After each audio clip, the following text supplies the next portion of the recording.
Welcome to Relish Lifestyle. It's series 3, episode 3, and we are clattering towards, well, midwinter now, aren't we? Well, we are actually. We are definitely midwinter. Yeah. But it feels like midwinter. It does. It's so dark. We've had, so much of the country have had snow. Yeah. Some of the worst winters they've had for maybe like a decade or something. I mean, obviously, we don't really get it that bad down here, do we? No. But yeah, very dark, very frosty. It's been cold, but also we've had, and in between that, you kind of get wet and windy, which isn't very nice. Then every now and again, there's a day of like absolute beautiful, like what I call a winter sun, which I love. I know. Crisp and cold and even. You absolutely have to get out, I think, every day in the winter, regardless. Get a bit of vitamin D, get a bit of Vit D. Daylight. Even if it's not sunny, just get the daylight on you. Yeah. It's like... Which actually, being good with vitamins and feeding oneself to feel better brings us on to sort of one of our topics, which is actually our January is more about beefing things up and how we can... Well, we said last year that January for us was always going to be try January. Yeah. Because we think it's a great opportunity to try something different if you haven't, or something you haven't tried before, or you don't eat very often or cook very often. But this year we've added another tagline. We thought this episode we'd call it Beef Up January. Beefy. Give our support to our British farmers and also talk about great British beef. And it's a great time of year for, the cheaper cuts, for slow cooking, comfort food, but nutritious. Yeah, that's what I meant about kind of it stuff. Yeah. It's good to feel kind of wholesome, I think is a good word. Yeah, I know, because, I know everything in moderation. Yeah. And we're not going to be saying... Not eating beef every day. No, gosh. And also we're going to talk about the quality. You should be eating quality meat, as we know, and trying to support your local farmers wherever possible. But no, I mean, meat's really got a good source of nutrition. Yeah. I mean, protein, iron, zinc, your Bs. Well, the iron thing, I think, is really important. And obviously it's always been a thing, isn't it? Beef is always good in the winter, especially because of things like lack of sunshine, all that just makes you feel better. I think eating something wholesome and veggies and because potato. Exactly. So whatever you cook or however you cook it, you've then got all these wonderful root vegetables. And I have to say, I'm a huge fan of bovril, which I know is not beef, but it's beef extract. And obviously, traditionally, back in the day, you had warm bovril to keep you going for the winter month. But for me, I use it as like a flavour enhancer because there is something beefy, obviously, about bovril for obvious reasons. And I think it's absolutely yummy and underrated as an ingredient. Yeah. I use it pretty much in every gravy, even if it's not beef. Because it's just it's really... a good source of flavour. Yeah. And I think it's nice than Marmite in a gravy, personally. Yes, I think you're probably right. And I know, obviously, there's reasons why people wouldn't use it. They don't like it, whatever. But there is something really, yummy about bovril. And I think it's underused. And do you know what's quite scary about it? Is actually trying to find it now. Oh, really? So it all comes in these little, blister pack type thing, like stock cubes. But I like a jar of bovril. Yeah. Oh, no, something like dipping your spoon in. Yeah, so I had to order it online because I couldn't get it in the local supermarket. Oh, right. Out of fact. Also, I have to say, blister packs, it's not very environmental. No. Whereas in a glass jar, the old bovril jars and the Marmite jars, of course, can all be recycled. Yeah. Anyway, I found it really odd. I could not find it. And I don't know if it's like a ranging thing, like it comes in just for Christmas. Maybe I missed it because we were away. But yeah, I've struggled to get it a bit this year. Oh. So anyway, okay. But no, all I wanted to say was it was just about flavour for me as well, the beef's flavour.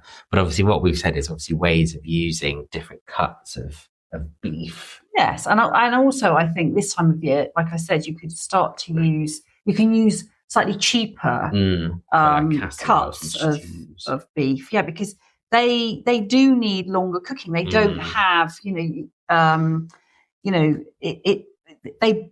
basically, their Release their flavour really gets released and they soften down. They're the sort of cuts, if you were just going to roast them or grill them, they would just go really tight. They're not equipped for quick cooking, and they would be incredibly chewy. You know what and is tough. quite good though about things like slow cooking, which I like, is you haven't got that rush with the meat. Like, you know, if you're cooking a steak, and we always say this. Oh, it's all last minute. All last minute, and it's smelly, and you get grease everywhere. Even if you really care, no, you do that. You smell splatters, and all that. And there's always that element where you're like, oh, I've done 2 minutes aside. Is that right? Is that? And you think, oh God, I could have completely, ruined this piece of beef. Whereas I think with low and slow, you can just put it in a 150 oven, in one of those sort of like cast iron jobbies, and like leave it in there for couple of hours. Oh yeah, definitely. And it's yummy. And you can use all sorts of things to cook it in. You could use stock, you could use red wine, you could use cider, you could use beer. So it's quite versatile. Oh, very versatile. And the other thing I wanted to really say as well, it's unprocessed. Yeah, true. If you buy a good piece of meat from a butcher, this is just your beef, then it is unprocessed. And actually chuck steak and things like that is really reasonable still. Oh, yeah. Yeah. Whereas I would say it's a bit, it goes back, I know we're talking about beef, but it's a bit like the chicken breast thing for me. People still buy them. I'm like, they're really expensive now. Like, even if you just buy one. Whereas you buy chicken legs or chicken thighs or another cut, it's probably half the price. And I would say that's the same with beef. Everyone sort of has this thing about steaks and beef and all that. But actually, a couple of pounds of chuck steak is probably the same price as a big. Well, I think it's very different form of steak. Eating. A beautiful fillet steak, it can be soft, melt in your mouth, but the flavours will come with everything that's added to it, or it's on the side with it. Whereas when you cook something low and slow, and what I was going to say is that connective tissue and the fat, don't be afraid of the fat, because it's the fat when it cooks slow, it all melts, and that's what gives everything the flavour. Even though I know you do add things. But I have beef with fillet steak, literally.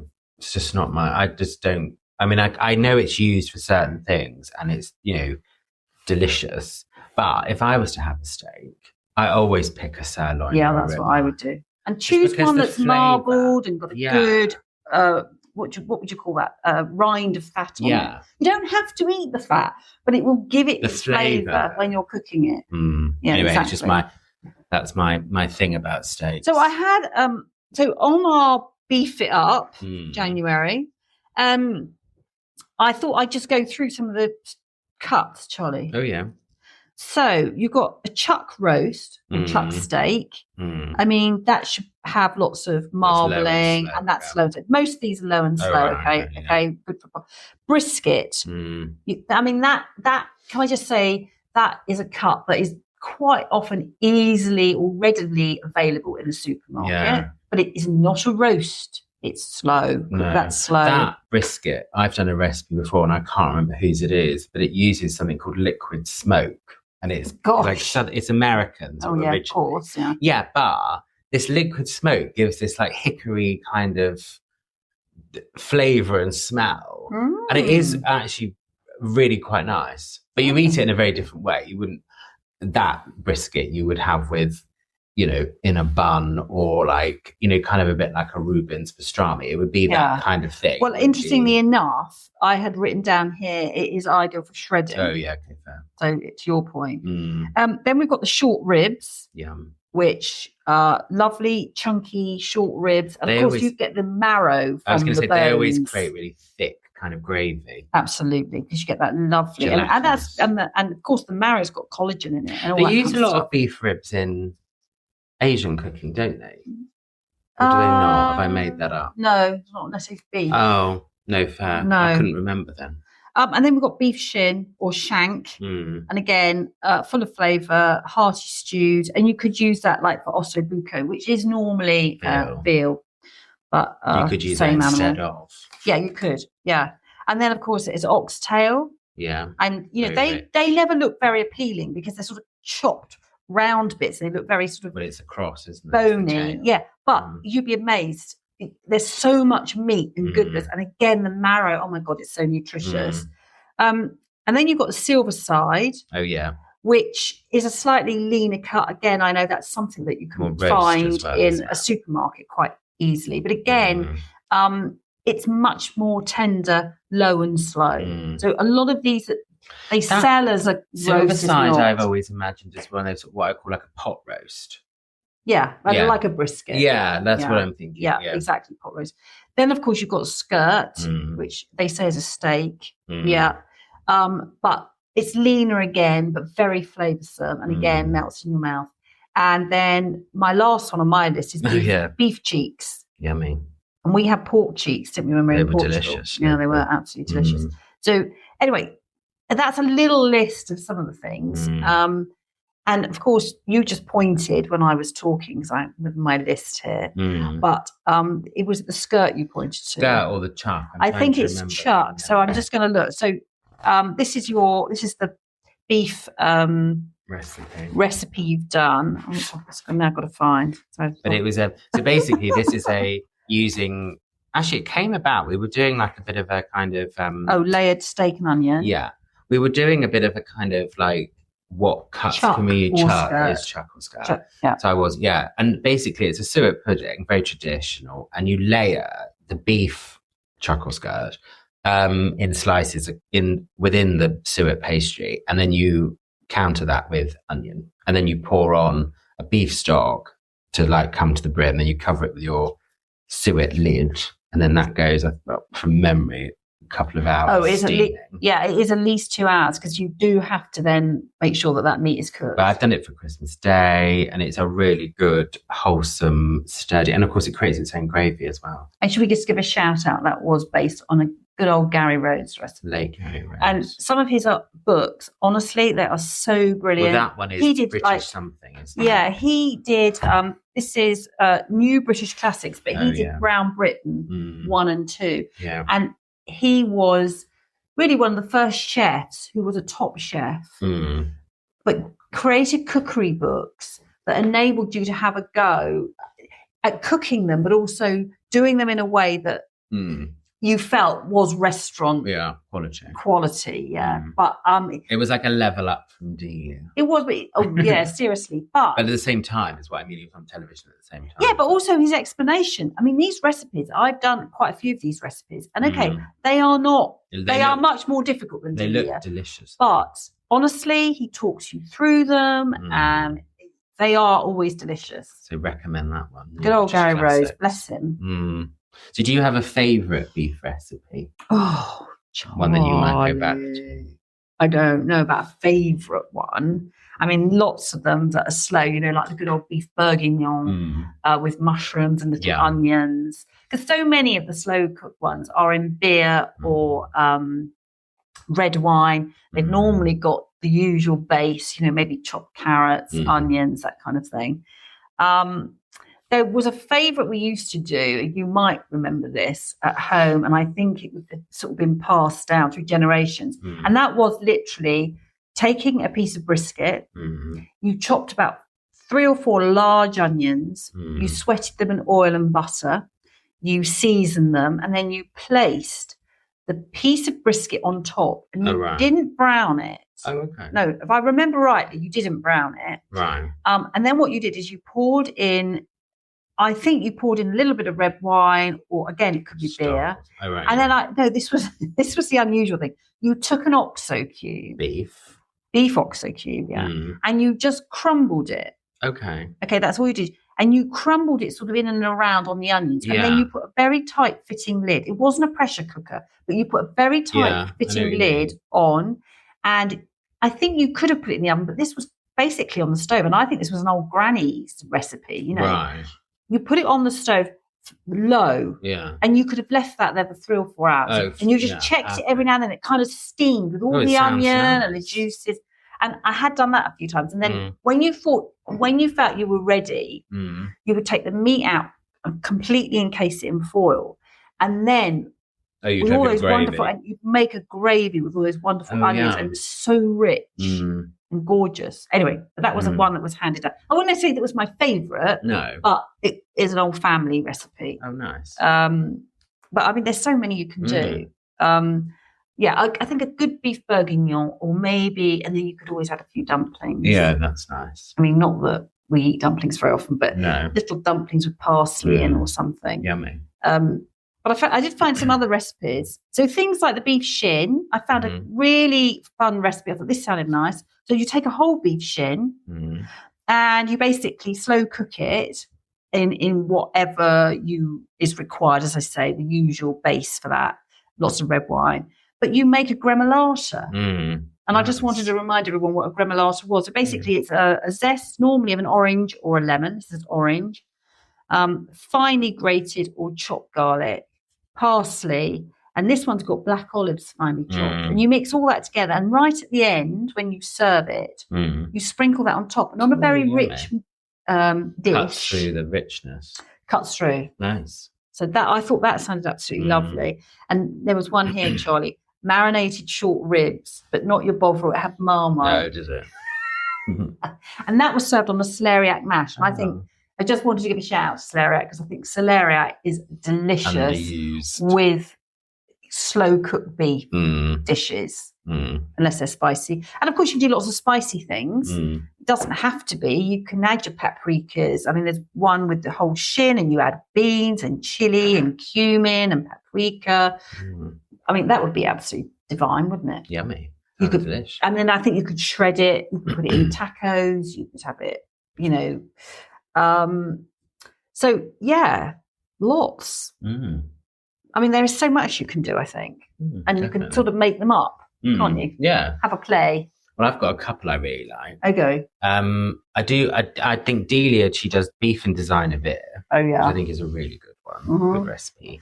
And then I have to say, I do like the Côte de Boeuf, which I know is not slow and low, but obviously we're talking about beef. Yes, fair enough. And I think it's a really lovely cut. And obviously I've got my story when I did it when I was in France the first time. And I was in the south. And I was very brave. I went to a French butcher's and I ordered a Côte de Boeuf. But the queue was kind of like a group queue. It wasn't like you queued up. It was just whoever got to the counter first. Yeah, basically. And then I managed to sort of, in my very broken French, explain what I needed. And obviously, thank goodness, Côte de Boeuf is French, so you could just say that. And then he wrapped it up and then put it above his head. And I was like, what is he doing with it? Anyway, it was like a conveyor belt, and then it went round, and then he did center number, so he did 33. So I was like, okay, 33, I've got to remember 33. And then you had to go to this cash desk at the other end of the shop, where your piece of meat wrap would slide down the conveyor belt, and then you just say your number, and then they would take the money. It does seem much more hygienic because that's what I thought. When you watch them now, they have to put gloves on and then make sure they don't touch it. And I mean, I know that they're not taking your money at the counter necessarily, unless you're probably in not even in a general butcher's probably. But I don't know. I don't know. It seems. Yeah. I know, but yeah. So for me, those are kind of like go-to beef dishes. But I mean, I do think having roast beef, like the rib or the sirloin or whatever, is such a treat. Oh yeah, I think a sirloin joint roasted, and we like it, medium rare, so it's good and pink. But my goodness, I know things like that are more expensive, but it's worth it though. Absolutely, because you will not only get your roast whenever you have it, it's Sunday or whenever, but that will do lovely thin slices in a sandwich or a salad, or mince it up, mince the lovely pink bits up and make a wonderful cottage pie or something like that, So delicious. No, that sounds good. Yeah. Delish. So beef up. And try. Yeah. Try and beef. But that's the beef bit. So beef up. Let's beef up January. Let's really support our farmers. Go for it. I mean, on that, Charlie, I just wanted to throw in, did you know that in the last 5 years, so this is between 2020 and 2025, we have lost 8.5% of our cattle farmers. I'm not surprised. The pressures they're under. They are under huge pressure, and I think we definitely need to be doing something about it. It is quite interesting because apparently, roughly, we as a country, we can produce about 60-something% of what we need to eat. Yeah. So we're importing like 40% roughly of food that we consume.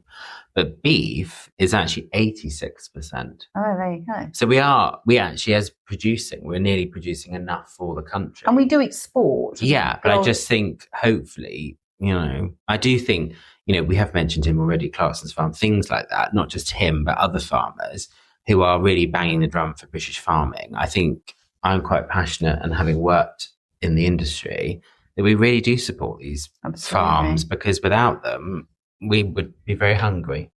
We would. We would have nothing to talk about on our podcast. But also, we can't rely on the imports. And if we had to eat seasonally, what are we growing? As an island nation as well, what if there was a weather thing? Or, I know. Anyway, let's not get gloomy. But, regards with Try, you've got something you wanted to talk about, haven't you? Yes, well, of course, there's Burns Night coming up. So we can't go through January without talking about Burns Night. And I know a haggis is probably very Marmite for people. So a lot of people probably just completely ignore it, or don't have it, or don't like the thought of it. I've seen it, I would say, a bit more prolifically in the stores this year. I think I was in Aldi the other night, and even they've got like haggis and stuff in there. Yeah. Just interesting. Yeah. But I think a good haggis, now we're quite lucky, we quite often get them ordered from Scotland. Brought down from Scotland. And they are great. And of course, you've got your neats and your tatties, which are turnips, or for us, swede. Yeah. Swede is much sweeter and got more flavour. And of course, potato. That's something else I saw the other day. I think it was Sainsbury's. They had turnips. Yeah, well, they will have turnips. I know, but I haven't seen that for a while. It's not, I don't think that's an everyday vegetable you see popping up. No, but you do get them. I think it's because the little white turnips, when you cook with them, they are, and again, they're great in slow cooked food. Yeah. Right. And they can be shredded. But then they don't have, a turnip doesn't have a lot of flavour. And also they became like fodder for animals. Yeah, they did. So but whereas the Swede, which is a slight different hybrid, is obviously orange. I like your carrot and sweet mash. You do. Oh yeah, that's really yummy. And buttery. Yeah, but it does have butter and lots of pepper in it. Undoing the goodness of vegetables. So good old Burns Night on the 25th of January in celebration, of course, Robbie Burns. But it's quite interesting just thinking about the actual physical thing. The haggis.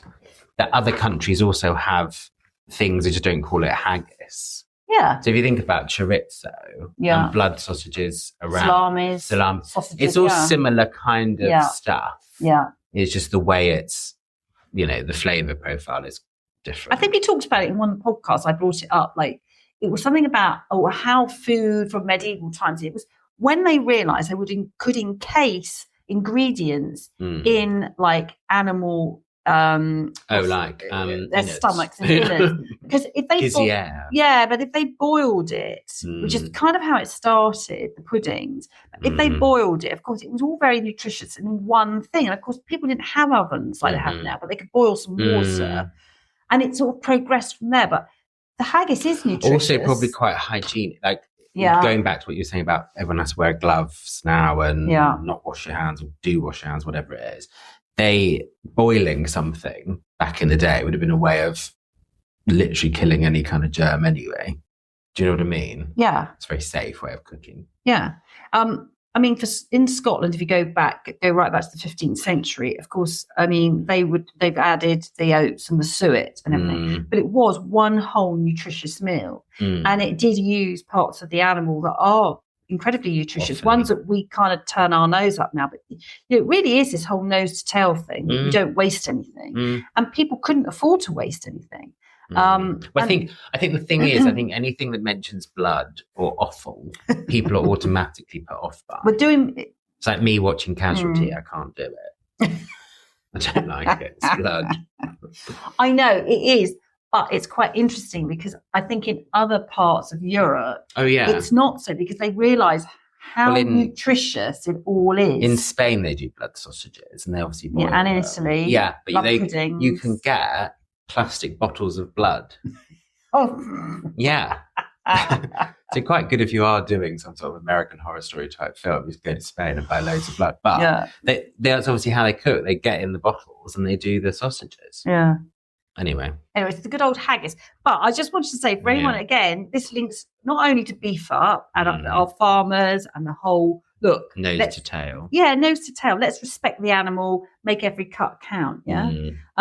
It's warming and filling. Every cut counts. I know, I like that. I found that, yeah. Oh, you found it? Well, no, it's just, I know. It's kind of, no, it is one of mine when I sort of, but I just wanted to say the whole try January thing. So if you haven't tried a haggis, you can buy a small haggis, but there's all sorts of things you could do with it. And I was looking up just randomly some silly sort of recipes, but you could mix it with sausage meat or use it instead of sausage meat and make little sausage rolls. Oh, yeah. So you can encase it in pastry in some form. So you could have a haggis sausage roll. You could even do a quiche. I found even one, you could sprinkle it on a pizza. Oh, yeah. To give it a bit of spice. Well, I'm not being funny. Have you seen some of the flavours that pizzas have on them now? With a bit of tomato and cheese, a at haggis. Christmas, they do turkey ones. I've seen one big chain in here.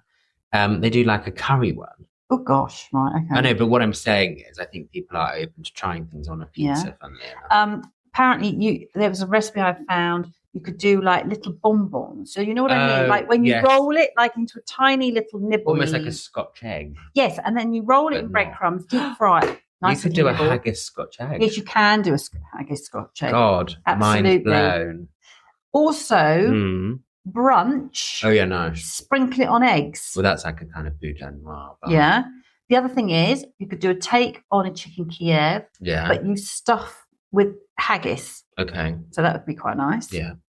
And also I saw when you'll like this, because I know it's another topic we're going to talk about in another podcast, but you could, not only on your pizza, you could make your Yorkshire puddings and sprinkle some have it with that cooked haggis just in the middle of your Yorkshire pudding. Get involved in that.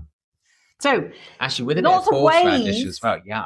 Lots of ways you could give it a try. I think you can make all sorts. But actually, having condiments and things like that brings us on to our next kind of. Oh, yeah. So this is our January time. So this is a bit of fun. So this is try jam.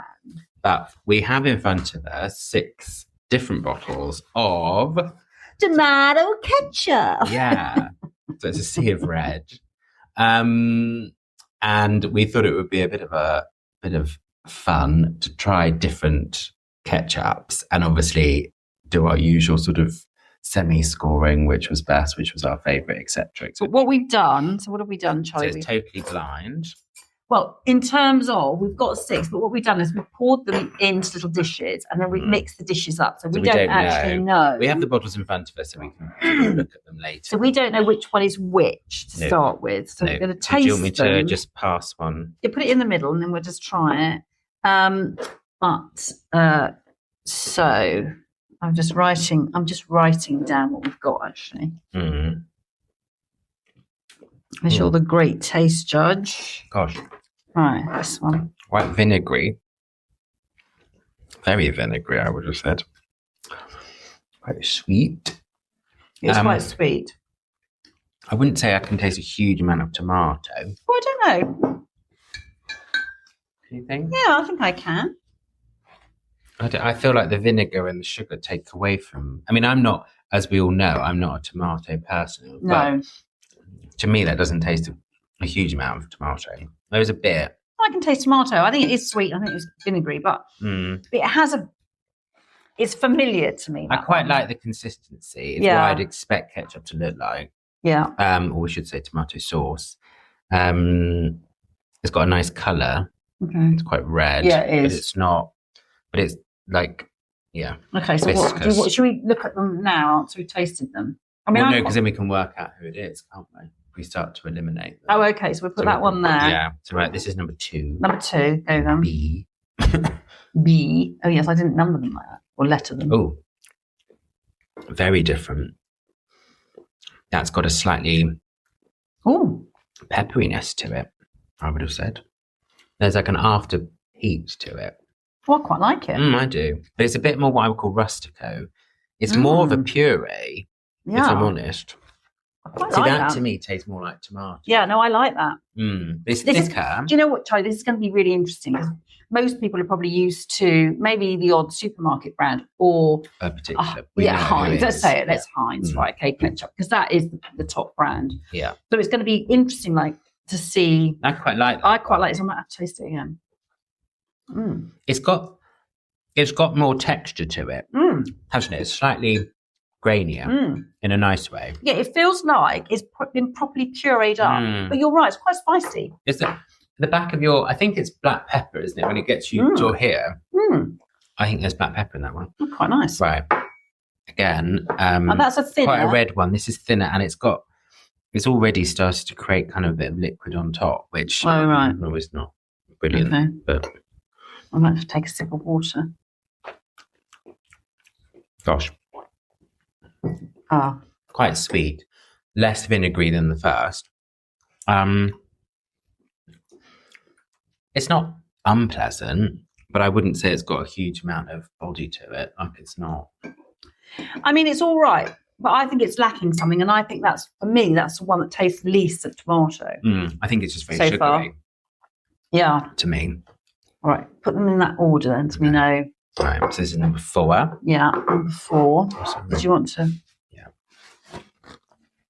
So this one's a darker colour. Darker. It smells of tomato. Yeah, it does. Oh, very different. Again, there's texture to that. Oh. Oh, it's got something else in it, though. Almost like Worcestershire sauce. Yeah, no, you're right.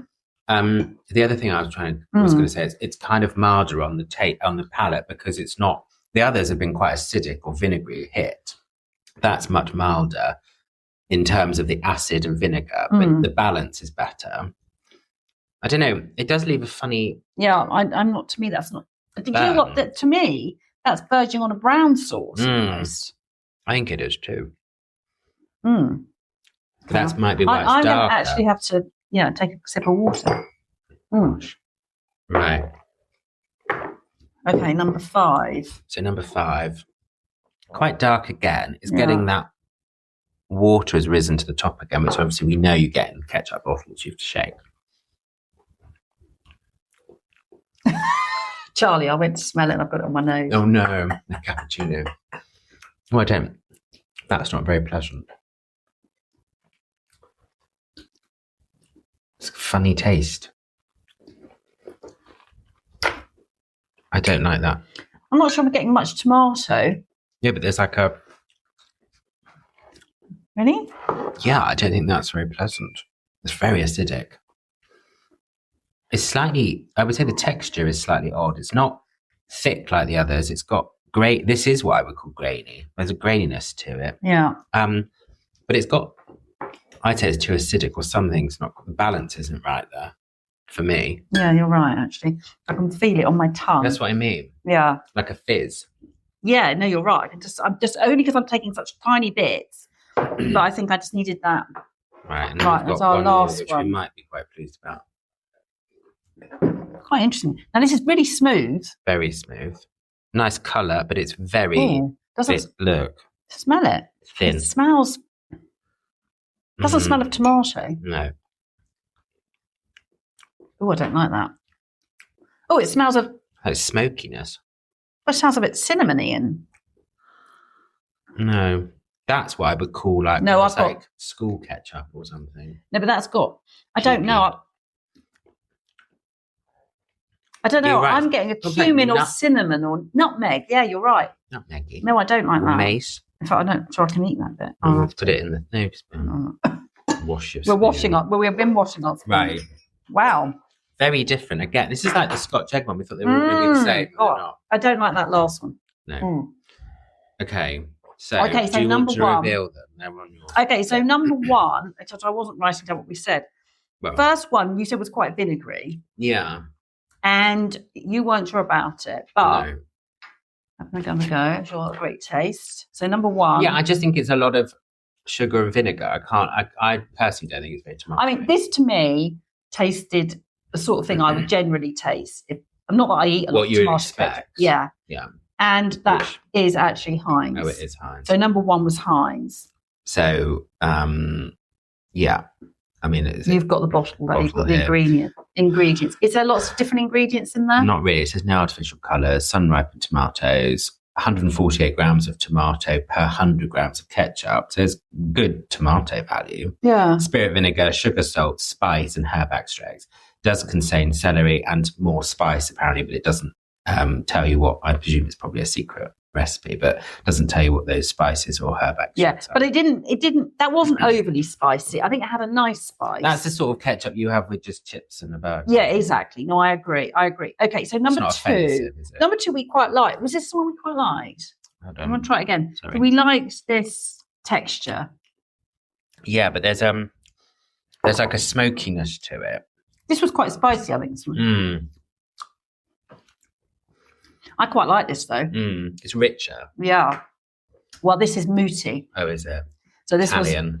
was and muti tomatoes, tin tomatoes, are quite expensive. So it does say these are actually Pomodoro tomatoes. So obviously a bit more. And actually interesting, I said pasty. Yeah. It's actually 68% tomato paste. But it's obviously how they make it. Yeah. Sugar, apple cider vinegar, and then natural flavouring. So they tell you what. 100% Italian tomatoes. But interesting, it's not spirit vinegar, it's apple cider. Yeah, nice. Nice. I have to say, I liked that. And I would say this comes in a bottle if you haven't bought it before. Glass. How much is there, Charlie? 300 grams. So 300 grams. And at the moment, it was on offer, I think, for about £2.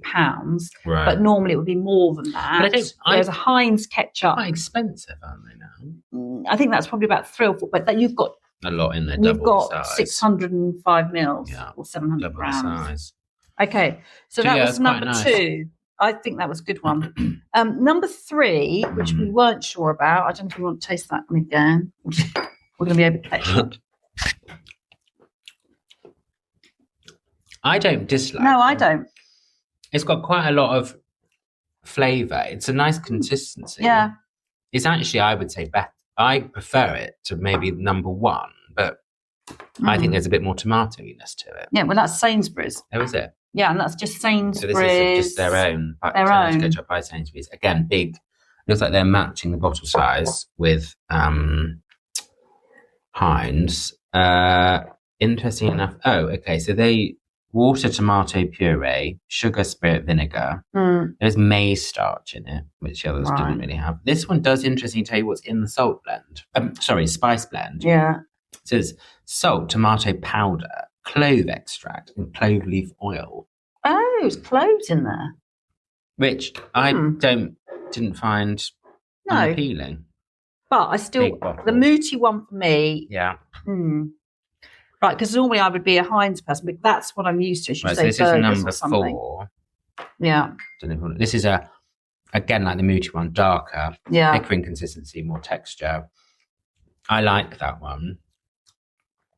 No. But this has got like winter spice in it. Yeah. Again, this has got like your cloves or nutmeg or something. It's quite a lot of vinegar burn on it. It's nice, so it's rich. I do like that. So this is Wilkin and Sons. So again, like the muti, it comes in a 300 grams. Yeah, just over. Again, it's got more tomatoes per 100 grams than Heinz. So this has got 180 and Heinz was 148. Right. Sugar, spirit vinegar, lemon juice. Oh, It just says salt and spices and doesn't tell you what they are. No. But that's quite nice. That's a nice. And again, I would just to reiterate, that is a bottle. Yeah, but do you know what? That would be like a bacon butty. It's that I'd like. But the other thing is, I think the richness of that you could have with other foods other than what I call your average things that you think you're going to have ketchup with. Yeah. I'm trying to think what at the moment, but No, I think if you made like homemade burgers, it's lovely. I'd want to have a nice ketchup. Yeah, that is a but nice if you're ketchup. doing, fish fingers for the children, just get Heinz or whatever, Sainsbury's. Yeah. Anyway, we've still got 2 to go. Okay, 2 to go. So the next one. The highlight. So this was number 5, a bit thicker. It was the one with the funny grainy consistency, and I don't really like the taste at all. I find it a bit almost overpowering of whatever they've put in that. Yeah. Compared to the others, it's not very mild. It's a very... Yeah. Anyway, that is Marks and Spencer's. It is vinegary. And again, they've used paste rather than tomato, so I don't know if that is a difference. But anyway, 37% tomato paste, sugar. Interestingly, there's a preservative in this one, which the others haven't actually listed an E number, but they are. Right. They've added ground paprika, dried onions, dried garlic, ground white pepper, ground cloves, and flavouring. Which is odd because none of the others have. No, and I would say, can I just say, Charlie? Over-flavoured. But when you're eating that, it doesn't feel over-flavoured, but it just detracts from the tomato. Yeah, but that's definitely the longest ingredients deck list so far we've had. And you got that. How much was that? I think it was £1. Oh, my goodness. Was that on offer? No, that's their sort of M&S. That's what they're doing at the moment. But that is a smaller bottle. Can we just say that's not but it's 500 grams. Oh, it's not. Okay. So it's bigger than the others. Yeah, it's but smaller not than just a bit smaller. Okay. I don't think that was that expensive. The Sainsbury's one, I can't remember now. But so it just goes to show that tomato. But that I don't know why you. Do you think that tomato paste is cheap? Probably. Rather than, and also it can probably just be any tomato. Yeah, whereas the Muti and the Wilkins had said what they were. Yeah. But also, I would say why you need ground paprika, dried onions. I feel like they've put too many ingredients in there they don't need to. Yeah, exactly. No, I agree. If you get ketchup, you want ketchup, right? So this is the final one, which we didn't like, so I'm not going to eat that again. No, it's very thin. It almost looks like cold tomato soup to me. Oh yes, you're right. Oh yeah, it does. It does. Funny, it's got like a funny burn to it. Yeah. Aftertaste. This is Aldi, called Bramwell's. Again, right. Okay, Aldi. To be fair, though, it's a 500ml bottle, so it's pretty hefty. I think it's under £1. I think it's like 89p. Yes, but it tastes like it. Yeah. Tomato paste doesn't say how much. Spirit vinegar, sugar, salt, spices, flavouring. And it does say made with 172 grams of tomato per 100 grams of finished product, which is interesting. It goes higher than Heinz ketchup in terms of the tomato. But the balance is all wrong. Yeah. What is interesting, this spirit vinegar thing, I know that obviously that is traditional in preserving, but it's interesting that one of them used cider vinegar. I think it was Muti, was it? Or no, Wilkin? It was the Wilkin one. Oh, no, it was the Muti. I take that back. Sorry, I'm just quickly looking at the bottom. Yeah, there's a spirit vinegar. So actually, no, it is only the Muti that uses the apple. But I mean, yeah. But I guess price point wise, we've got a real smattering here from 89p up to like so £3 or £4. The ones in the glass bottles, around about 300 grams of ketchup. As I say, one was on offer, but they were around they should be around £3. Yeah. Or maybe even a little bit more. Okay. Yeah. But I think they're treated, Charlie. So, there's now lots of these different, like you can get chipotle sauce, barbecue sauce. Like a lot of ketchupy things are in bottles or. So the Muti ketchup at the moment in Sainsbury's is £2.40. Oh right, okay, thank you. I just thought I'd quickly do this. Oh right. So yeah, and then we've got obviously I'm pretty sure the M&S one was £1, and I think excuse me, it's repeating on me now. The Sainsbury's one is, I can't remember. They've got, I think it's £1.10 for the. Heinz is £3.50. Should be £3.90. Yeah, but yes, so nearly £4 for Heinz now. Well, it's interesting when you. But that's nearly double the size. Yeah, but if you look at that one, 700 grams, that one is 680, and that's £1.10, and that's £4. But what I would say is, flavour-wise, I wouldn't say it was those two. I would say quite similar. Sainsbury's and Heinz. So actually, if you're looking at a swap for January, I would say from Heinz to Sainsbury's would not be. I have to say though, Charlie, I mean, not that I eat ketchup very often, but it has made me realise, probably because I don't, I would now go for one of the Muti or the Wilkins, because also I'm thinking that one's £3.30, the Wilkins and Sons ketchup. Yeah, and that normally is. But to be fair, if you're not slathering it on every meal and you were having it with homemade burgers, that's delicious. Yeah, but you won't probably need as much, and also it's still cheaper than a bottle of Heinz. £3.30. Heinz is £3.90. Oh yes, I see what you're saying. Yeah. So if you are only having, it's different. Maybe you don't children. You need. Yeah, more. You don't need 700 grams. What I would say is, adults, the Muesli or the Wilkinson's perfect. Yeah. Avoid M&S and possibly Aldi if you can. Sainsbury's is a good compromise. Yeah, no, that's true. Heinz is quite expensive and maybe you don't need it. Yeah. So there we go.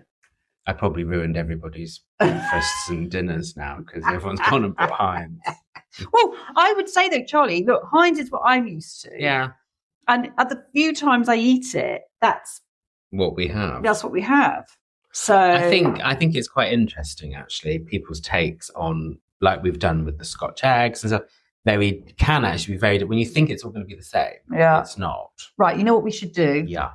So in the summer when we've brown got sauce. glut, yeah. And we could do brown sauce. No, you're right. Because I think in the summer when there's a glut of tomatoes, we make our own ketchup. Lovely. And we maybe experiment a bit. Like with the Muti one, there's very few ingredients in there. Yeah, and also with the Muti one, I think, look, you could use that like a passata. It's really that's thick. What I'm just waving the bottle around and it's hardly moving. No, I think that. So I think, I would definitely use that as a passata. But I think this Wilkins and Sons one I've seen in like hotels and things. I think it's quite popular as a breakfast ketchup. Yeah. And also I'm just thinking about this Muti one. You know, if you mix that with a bit of Muti, probably tomato paste, that'd be a nice thing on the pizza. Yeah, that's what I mean. I think there's a passata. Because you need it thick. But I do have ketchup occasionally. Like if I do have like hamburger or a bacon sandwich, it is delicious, and I do say I think that is a good combo. But I often use it as like a marinade because you've got the vinegar and sugar. Yes, barbecue ribs and things. Ribs. It actually really helps to tenderize. Yes, well, I'm doing an Asian sticky sweet and sour sauce tonight with some chicken. Which one would you use? And I've got to use a bit of ketchup in it to make the sauce. But you probably need one that's a bit sweet and vinegary. Yeah, I'm going to use one of those. Well, there we go. We've got to use them up now, so I don't know what we're going to do with the Bramwells. We don't like that 300 kilos. Well, we could use it as a marinade. Oh yes, actually, Charlie, it won't get wasted. It won't get wasted. No, we don't waste it. We don't. No, it's unfortunate. Once you've opened them, of course, you can't even put them in the food bank. But there we go. Well, no, but we will use it. Yeah, we'll do. But that was our tasting. Tomato sauce tasting. Yeah, which has gone really well. It's just quite interesting, I think. So obviously we are cracking through, as we said, midwinter, and what we're going to do is our next podcast. We're going to have a quick look. Well, not quick look. We're going to talk about things like Yorkshire pudding, slow cooked food, but we're going to touch on, because this is obviously the time of warmth and roasts and stuff like that. So we're going to look at other roasts, but we're going to look at maybe other meats such as venison and things like that, which again, it's actually a really ethical meat to eat. It's really nutritious. A lot of it's down to population control. It's not just people going off and shooting one in Scotland. It's actually to do with like local population issues. Yeah. And we're going to have a quick look and maybe do some Relish Lifestyle top tips on sort of carving. Yes, because do you know there used to be a member of the royal household that was just for carving. Carver. Yeah. Blimey, that's a role. And there's lots of carving techniques. Is that when they still had swans? Yeah, I think it was. I'm not kidding you. I think you would be the carver of the swan and carver of the beef. Can you imagine? What do you do? So I'll do a bit of research on that. What? Because I think that I think that should be quite fun. And just have a look back. Is one at a state banquet. Who knows? Oh God, I'm sure. There's definitely all sorts of different ways to carve. Anyway, so we're going to find ways to stay warm and then let you know how we've managed that. But obviously, as per usual, we are on Spotify and Apple Podcasts at Relish Lifestyle on Instagram and TikTok. We are getting to grips with TikTok, so we're going to do a bit more on there. Hope you've enjoyed this episode. Please do listen and leave us a review and share with people and anyone that might be interested in our ramblings over ketchup and roasts and beef. And hopefully help you get through the winter months. Yeah. Yeah. A bit of cheer and fun. Yeah. Don't give things up. Take stuff up. Yes, try January. Beef up January. Come on, January. We can do this. So we're going to keep relishing life.